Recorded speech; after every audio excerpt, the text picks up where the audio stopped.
Understanding,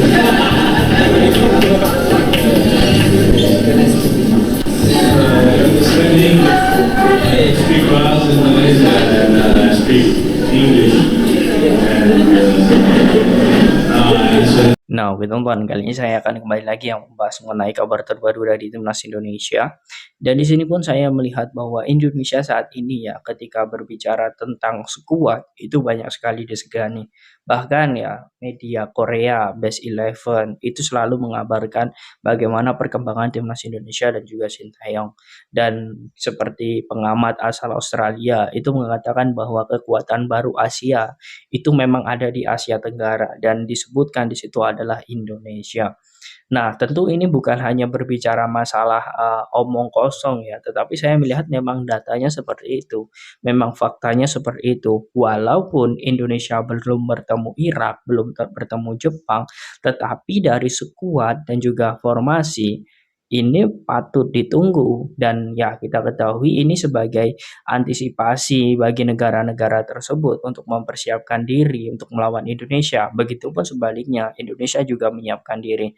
Tetapi saya melihat memang adanya beberapa pemain yang memang sudah bergabung, pemain-pemain grade A, ini memang menjadi hal yang sangat luar biasa. Saya akan membahas tuntas ya mengenai media asing yang memang membahas tentang timnas dan juga bagaimana prospek timnas ini untuk ke depan.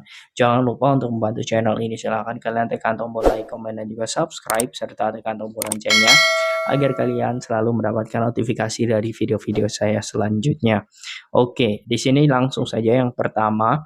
Nah, di sini media asal Malaysia ya, yakni Makan Bola ini memberitakan bahwa ya memang benar J.I.D.E.S ini akan menjadi tembok kokoh Belanda yang akan membela Indonesia.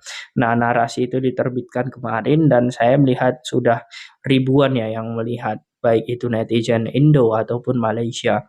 Dan ini memang menjadi kekuatan baru bagi Asia Tenggara karena dalam sejarah Indonesia memang saat ini ya itu banyak pemain keturunan yang bergabung. Ya, sebelum-sebelumnya memang sudah ada pemain-pemain naturalisasi pertama di tahun 70-an. Tetapi saya melihat bahwa untuk saat ini di tahun 2023 ini menjadi yang terbanyak. Dan ya kita ketahui ini adalah era Sintayong. Sintayong adalah pelatih yang memiliki banyak sekali taktik dan juga formasi dan juga strategi. Dan ya kita ketahui di situ nanti akan ada sosok J.I.D.E.S. Bahkan J.I.D.E.S ya dalam statement atau wawancaranya bersama media Belanda beberapa waktu yang lalu, dia mengatakan bahwa tujuan dia atau output dia jujur ingin membela Indonesia, sama sekali tidak terfikir membela Belanda. Padahal kalau dia bisa menunjukkan kualitasnya, dia bisa dipanggil timnas Belanda, tapi dia menolak karena dia memiliki impian besar untuk membahagiakan kakek neneknya yang memang berasal dari Indonesia. Ya, menurut saya ini cita-cita yang sangat bagus, apalagi ditambah bagaimana mindset dia ketika bermain di Eropa, dia ingin tembus di Serie A Italia. Bagaimanapun caranya, di sini sudah kelihatan teman-teman dari bagaimana mental pemenang dari sosok J.I.D.E.S ini sangat bagus dan ketika dia membela Indonesia, ya ini tentu saja ini akan membuat dirinya nanti semakin gembira ya dan juga semakin memiliki mental tangguh ya, mental pemenang. Nah, ini memang ciri-ciri pemain yang memang menjadi karakter Sintayong sekali, memiliki mental pemenang apapun kondisinya. Nah, dan saya melihat bahwa sebenarnya apa yang dibahas media Malaysia tersebut mengenai kekuatan timnas Indonesia ini sudah benar sekali. Dan kita harus, bukan berarti kita harus sombong ya dengan kekuatan timnas kita saat ini. Ya, kita ketahui seperti Belgia, ini saya ibaratkan Belgia ya. Belgia saja yang dikatakan oleh beberapa pengamat dan juga media asing juga itu adalah generasi emas. Di situ ada De Bruyne, kemudian ada Eden Hazard, kemudian Thibaut Courtois dan juga beberapa pemain-pemain lain di situ yang memang ini adalah generasi emas Belgia. Tetapi apa ketika di Piala Dunia?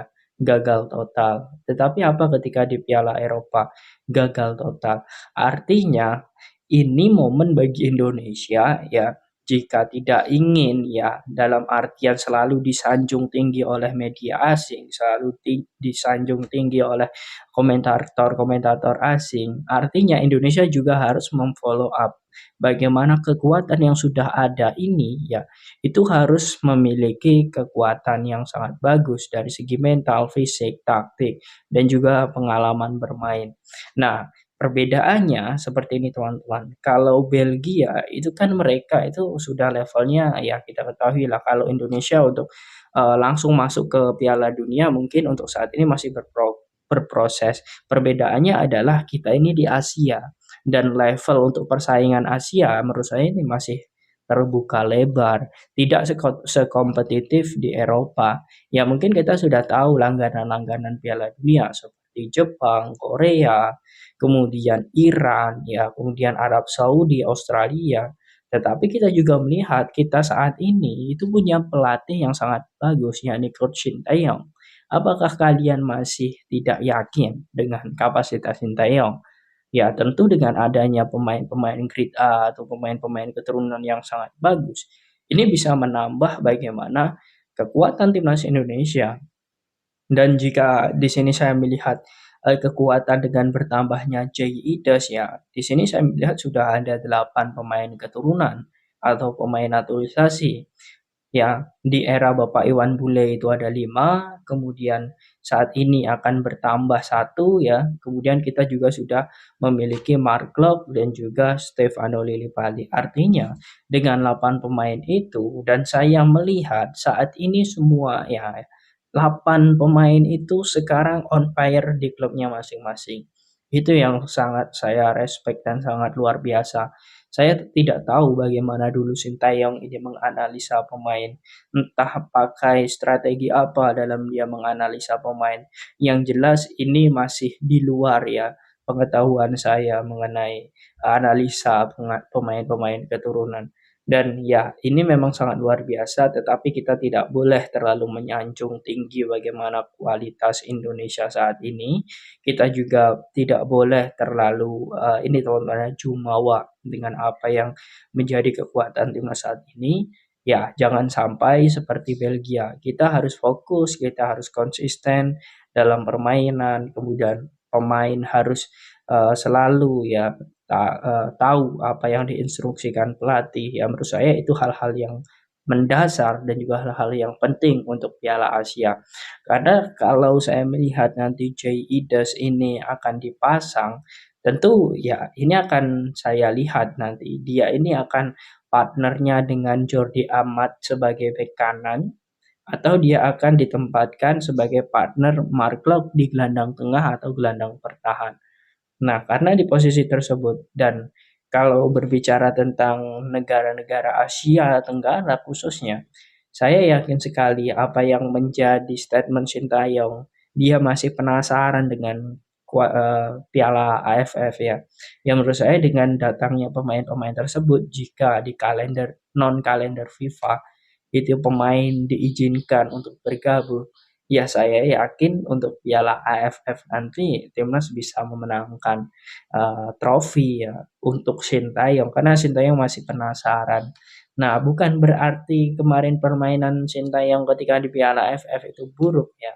Ya, seperti Park Hang-seo pun sampai lempar adu gengsi bersama Sintayong ya, karena tahu kekuatan Indonesia bukan main-main. Dan saya melihat saat ini ya untuk Piala AFF dengan bagaimana kekuatan negara-negara Asia Tenggara, ini waktu yang tepat untuk membuktikan dengan catatan ya jika Indonesia menggunakan pemain-pemain keturunan atau pemain-pemain lokal terbaik.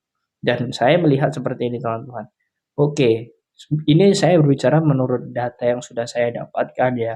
Saya melihat memang ketika berbicara tentang skuad Thailand, itu saat ini banyak sekali pemain Thailand yang underperform dan juga mereka pulang dari luar negeri untuk kembali ke Thailand. Salah satunya adalah Chanatip Songkrasin. Nah, ini sudah pulang ke Thailand. Nah, kemudian dari Vietnam pun juga sama. Ada beberapa pemain yang berada di luar negeri seperti Nguyen Quan Hai di Paris ya di Prancis. Itu pun juga harus pulang, diputus kontrak oleh klubnya yakni The Pau, FC Pau. Kemudian juga Nguyen Chong Puong yang diputus kontrak oleh FC Seoul.